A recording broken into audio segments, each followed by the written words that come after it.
बिस्मिल्लाहिर्रहमानिर्रहीम। क्या आप दीन इस्लाम से मुतालिक ये अहम तरीन हक़ाइक़ जानते हैं कि कुरान करीम के ऐसे कौन से अल्फाज हैं जिनका मतलब अल्लाह ताला के सिवा आज तक किसी को नहीं पता?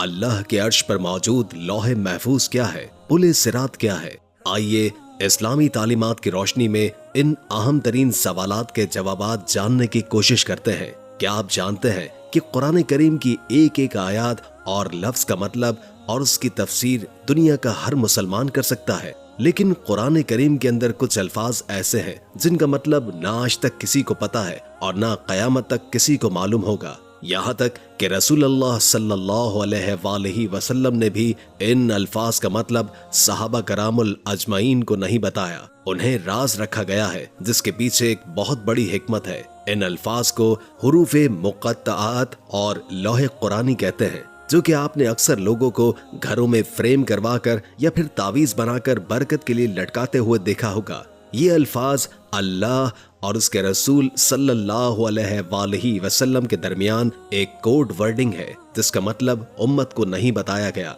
जबकि बाज़ उलमा कराम ये अंदाजा लगाते हैं कि इन अल्फाज के अंदर क़यामत के दिन हज़रत मोहम्मद मुस्तफ़ा सल्लल्लाहु अलैहि वसल्लम की उम्मत के लिए खुशखबरियाँ छुपी हैं जो कि क़यामत के दिन उनके काम आएंगी। लेकिन अगर उन्हें दुनिया के अंदर ही बयान कर दिया जाता तो शायद लोग आखिरत के लिए इतनी मेहनत न करते जितनी कि आज जहन्नुम और अल्लाह के खौफ से करते हैं। जैसे कि मैंने पहले भी कहा है कि उलमा कराम के अंदाजे ये हैं और हर फिरके के उलमा कराम इसका अलग अलग मतलब निकालने की कोशिश करते हैं, जो कि ठीक नहीं है और कोई भी शख्स क़यामत से पहले ये कोड वर्डिंग नहीं जान सकता।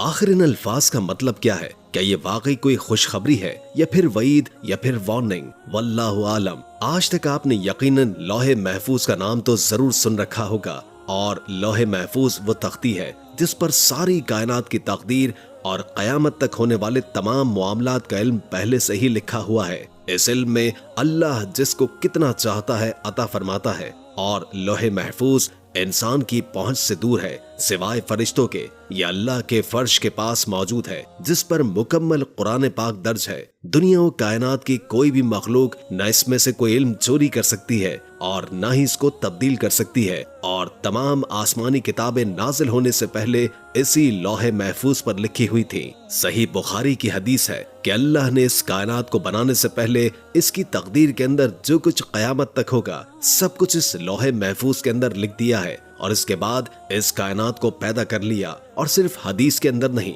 बल्कि कुरान के अंदर भी लौहे महफूज का जिक्र मौजूद है, और सूरतुल बुरूज के अंदर बयान होता है तर्जुमा, बल्कि ये बुजुर्गी वाला कुरान है जो कि लौहे महफूज के अंदर लिखा है। फिर सूरतुल वाक़िया के अंदर बयान होता है तर्जुमा, ये कुरान इज्जत वाला है जो कि लौहे महफूज के अंदर मौजूद है। इसे सिर्फ पाक फरिश्ते ही छू सकते हैं, न कोई इंसान और न ही कोई जिन। इंसानों का हर छोटा बड़ा अमल इसके अंदर लिखा हुआ है, और ये लौहे महफूज अल्लाह के अर्श के पास मौजूद है जो कि सफेद मोतियों से बनी हुई है, और उसके सफ़हात सुर्ख याकूत के हैं। इसके अल्फाज और कलम नूर से बने हुए हैं। एक रिवायत में है कि अल्लाह ताला हर रोज 360 मरतबा इस पर नजर फरमाते हैं, तो किसी को इज्जत देते हैं और किसी को आजमाइश में डाल देते हैं, किसी को रिस्क, किसी को जिंदगी और किसी के लिए मौत का हुक्म देते हैं। इसकी लंबाई आसमान और जमीन के बराबर है, जबकि इसकी चौड़ाई मशरिक और मगरिब के बराबर। ये अल्लाह के अर्श के दाएं तरफ बंधी हुई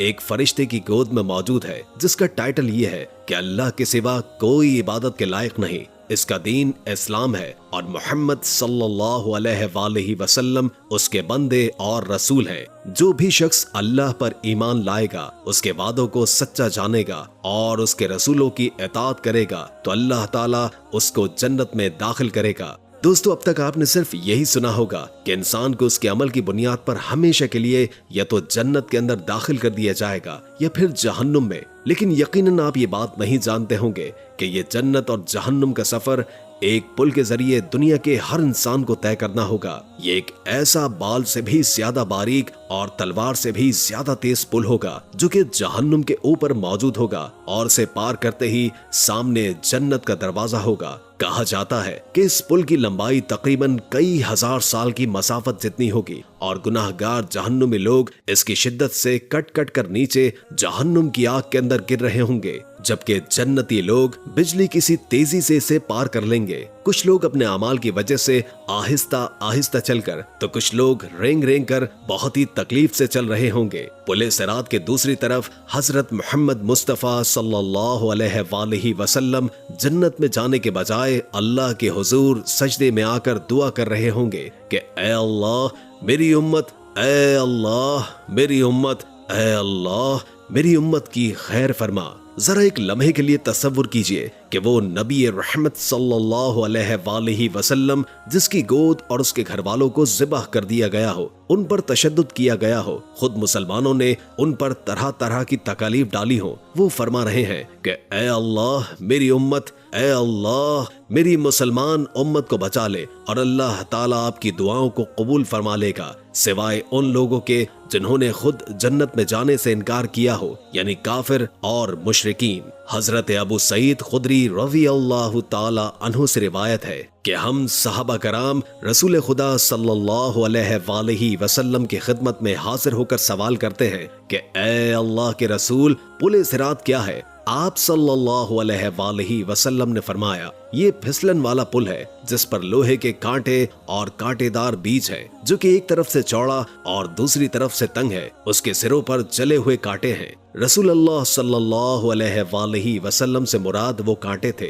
जो अरब के सहराओं के अंदर आज भी मौजूद हैं। आप अलैहिस्सलाम ने फरमाया कि नेक लोग इस पुल को उतनी ही तेजी से पार करेंगे जितनी तेजी से आग छपकती है, और कुछ लोग बिजली किसी तेजी से, कुछ लोग तेज हवा, तेज घोड़े या ऊंटों की तरह तेजी से गुजरेंगे, तो कुछ लोग बगैर किसी नुकसान के महफूज रहेंगे, कुछ लोग खराशे आने के बाद महफूज रहेंगे, और कुछ लोग जहन्नुम में जाकर गिरेंगे, और आखिरी शख्स उस पुल पर घसीट घसीट कर गुजरेगा। अब यहाँ पर एक इंतहाई अहम सवाल पैदा होता है कि क्या खुद रसूल खुदा भी इस पुल को पार करके जन्नत के दरवाजे पर पहुंचे होंगे? तो क्या तमाम अंबिया कराम अलैहिस्सलाम को भी इसे ऐसे ही पार करना पड़ेगा? इसका जवाब है नहीं, क्योंकि एक हदीस मुबारका के अंदर बयान होता है कि अल्लाह के रसूल सल्लल्लाहु अलैहि वसल्लम ने फरमाया कि अल्लाह ताला 4 लाख लोगों को मेरी उम्मत से बगैर हिसाब किताब के जन्नत में दाखिल फरमाएंगे। अब इस हदीस मुबारका से ये जाहिर होता है कि रसूलुल्लाह सल्लल्लाहु अलैहि वसल्लम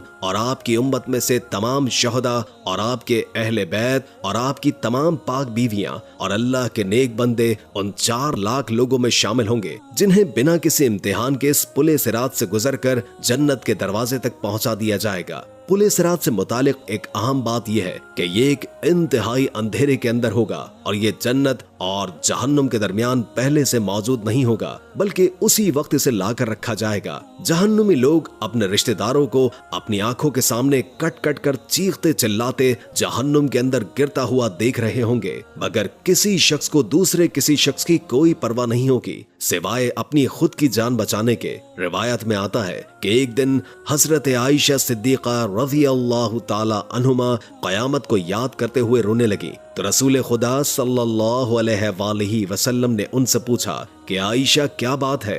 हजरत आयशा ने फरमाया कि मुझे क़यामत याद आ गई। या रसूलल्लाह, क्या हम अपने वालिदैन को वहां पर याद रखेंगे? क्या अपने प्यारे लोगों को याद रखेंगे? रसूलुल्लाह सल्लल्लाहु अलैहि वसल्लम ने फरमाया, हाँ याद रखेंगे, लेकिन वहां पर 3 मकामात ऐसे होंगे जहां पर कोई भी शख्स किसी को भी याद नहीं रखेगा। नंबर 1, जब किसी के नामाए अमाल तोले जाएंगे। नंबर 2, जब नामाए अमाल दिए जाएंगे। नंबर 3, जब लोग पुले सिरात पर होंगे। या अल्लाह, हमें भी उन खुशनसीब लोगों में शामिल फरमा दीजिए जो कि पुले सिरात को आसानी से पार कर लें। अल्लाह हमें समझने की और नेक अमल करने की तौफीक अता फरमाइए। आमीन सुम्मा आमीन या रब्बुल आलमीन। उम्मीद है कि आज की वीडियो आपको अच्छी लगी होगी। अगर वीडियो अच्छी लगी हो तो लाइक करके हमारे चैनल को सब्सक्राइब कर दीजिए और कमेंट बॉक्स में कमेंट करके अपनी आरा से भी आगाह कीजिए और बेल आइकॉन को क्लिक कर दीजिए